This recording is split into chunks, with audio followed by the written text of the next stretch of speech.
tell you a little bit about the history of Bogota. Long before the Spanish conquest, the people of the Muisca culture lived here, and it was a highlands area that they called Bogotá. In 1538, the Spanish came in and they took over the region. However, it was still pretty small. There was just a few churches, a few houses, a few buildings. Shortly after, 12 years later, in 1550, the capital city of Lima, which was the seat of the Spanish Empire, they came and took over the area. So now, what was once the Muisca culture, then became part of the larger Spanish conquest area. Sí, agarra. Está esa mulata. Ay, mamita, caminando. Sale un poquito para acá.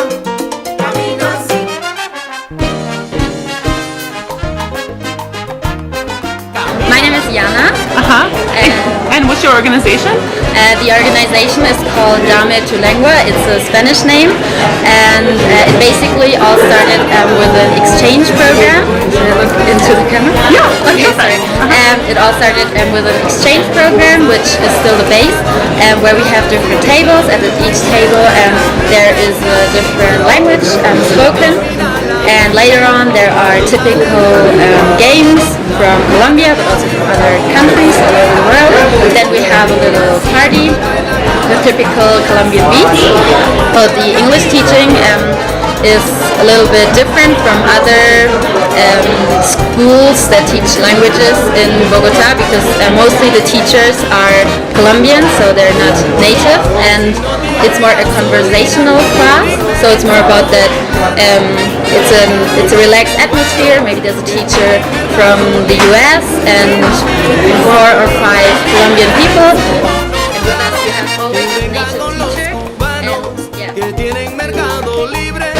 La mujer de Antonio camina así. Cuando está conmigo camina así. Cuando va al mercado camina así. Mira, viene siempre guaracheando camina así. Siempre está. While under the Spanish rule, Bogotá, which at that time was called Santa Fe, which actually is a neighborhood, and you see that name throughout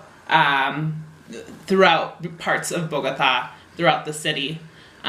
Santa Fe became the capital of Nueva Granada. In Nueva Granada, it consisted of a few different countries, which today include Ecuador, Venezuela, Colombia, obviously. Bogotá remained the capital city of the region even after it was liberated by Bolivar.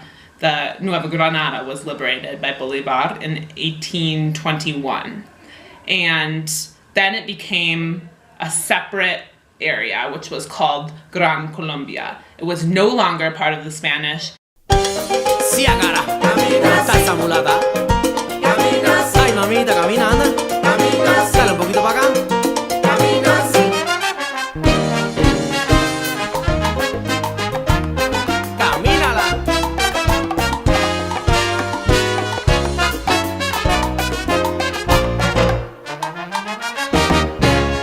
La vecinita del frente buenamente se ha fijado como. After Bogotá's independence, the city really, increased in population very, very rapidly. There was 30,000 people shortly after 1821, and there was 30 churches. In 1884, they built their first tramway. So life in Bogotá was fairly safe and sound up until 1985, when the M19 movement came in, a guerrilla force, and they took over the Department of Justice, the Palace of Justice in Bogotá, and they took 300 hostages. The next day, 115 people were killed. So that's it for history right now. I'm actually waiting. One of my good friends from New York is about to get here, and she's gonna be here with me for almost a week.